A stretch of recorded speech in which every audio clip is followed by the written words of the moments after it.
ज़्यादातर हमारी कम्युनिटी में से लोग इंटरेस्टेड हैं वेल्थ बिल्ड करने में, तो आज इस बात पर फोकस नहीं करते कि आप पैसे कैसे कमाएंगे, बल्कि जो आते हुए पैसे हैं आपके पास उसे मजबूत और महफूज कैसे करेंगे। लेकिन स्टार्ट करते हैं सुपर बेसिक से। वो लोग जो नए हैं इस टर्मिनोलॉजी में, सबसे पहले उन्हें ये समझने की ज़रूरत है कि एसेट्स और लाइबिलिटीज़ में क्या फ़र्क होता है। Assets put money in your pocket while liabilities cost you money. जितने ज़्यादा एसेट्स आपको मनी जनरेट करके दे रहे होंगे उतने ही अमीर आप होंगे। इतना भी मुश्किल नहीं है ना।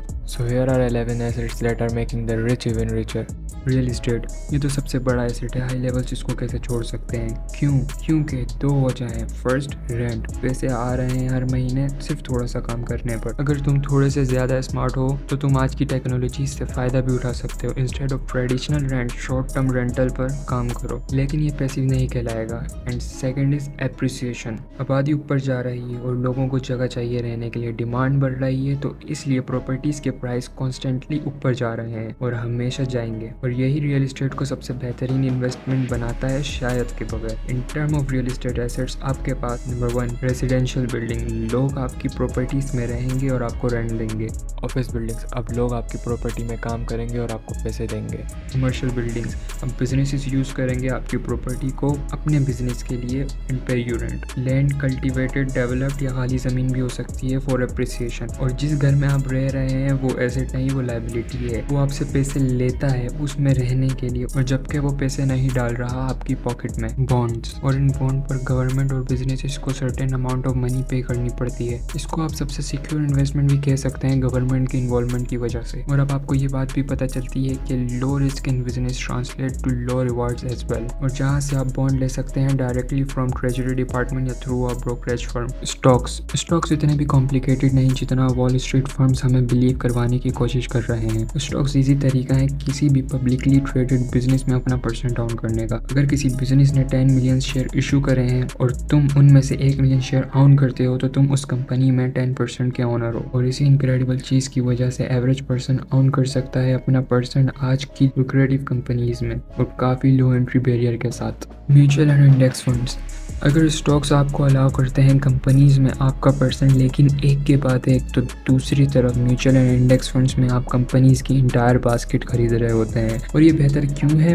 बेसिकली ये ज़्यादा डाइवर्सिफाइड है और ये सेफर इन्वेस्टमेंट है करने के लिए। Statistically index funds are the best performing asset class. Here are top 5 index funds are following: Fidelity zero large cap index fund, Vanguard S&P 500 ETF, SPDR S&P 500 trust ETF, iShares Core S&P 500 ETF, Schwab S&P 500 index fund. अगर आप stock buy करना चाहते हैं without any knowledge तो statistically ज़्यादातर chances हैं कि आप बिगाड़ देंगे दूसरों की तरह, तो इसीलिए इंडेक्स फंड्स आगे आते हैं। S&P 500 उन 500 कंपनीज को मिलाता है जो बेस्ट परफॉर्मिंग हो। अगर कोई कंपनी इस लिस्ट में से ड्रॉप होती है तो उसको रिप्लेस कर दिया जाता है दूसरी कंपनी से जो बेहतरीन परफॉर्म कर रही हो। सालाना एवरेज टोटल रिटर्न S&P 500 का 11.88% है पिछले 90 सालों में। इंडेक्स फंड हर उस बंदे के पोर्टफोलियो में होना चाहिए जो लॉन्ग टर्म में वेल्थ बिल्ड करना चाहता है। इसका बेस्ट रिसोर्स अभी जो अवेलेबल है वो बुक है surprisingly by Tony Robbins called Money Master the Game. हम रिकमेंड करते हैं इस बुक को और तुम समझ जाओगे हर वो चीज़ जो ज़रूरी है वेल्थ बिल्ड करने के लिए सेफ एंड स्मूथ वे में। इक्विपमेंट, हर वो चीज़ जो आपको मनी जनरेट करके दे या ज़्यादा जल्दी पैसे कमाने में मदद करे वो एसेट कंसिडर किया जाता है। अगर आप फार्मर हैं तो ट्रैक्टर एसेट है, अगर आप प्रोग्रामर हैं तो लैपटॉप एसेट है, अगर आप उबर ड्राइवर हैं तो आपकी कार एसेट है। वेदर और नॉट आपके पास जो है अभी वो आपका एसेट है या लायबिलिटी, ये चेंज होता है कि अभी उन चीज़ों का डायरेक्ट कोरिलेशन है या नहीं जो मनी आप जनरेट कर रहे हैं। तो ऐसा होता है कि लोग कंफ्यूज हो जाते हैं इन दोनों में। वो कोशिश करते हैं जस्टिफाइड करने की किसी चीज़ को एज एन एसेट, लेकिन हकीकत में वो अपने फाइनेंस को मिसमैनेज कर रहे होते हैं due to lack of self control.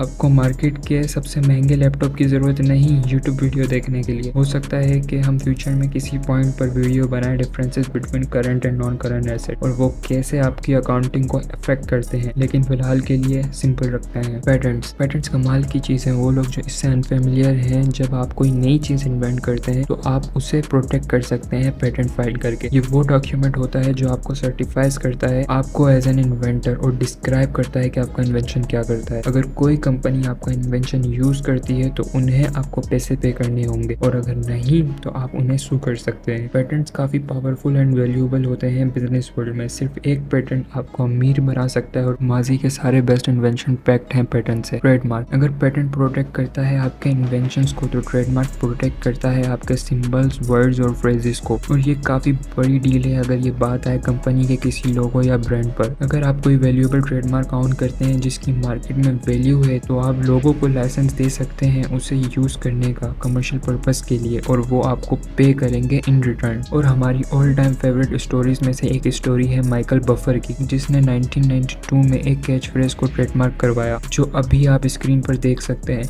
It's super catchy, entertaining and you know how it sounds. और जब ये कहा जाएगा किसी कमर्शियल मैनर में तो उसको जरूरत है चेक लिखने की माइकल को। और जब से ये ट्रेडमार्क हुआ है ही मेड ओवर $400 मिलियन सिर्फ एक कैच फ्रेज से। बियोंसे ने अपनी बेटी का नाम ब्लू आइवी कार्टर ट्रेडमार्क करवा लिया उसके पैदा होने से भी पहले, जस्ट टू मेक श्योर कि कोई उसे कमर्शियली यूज ना करे।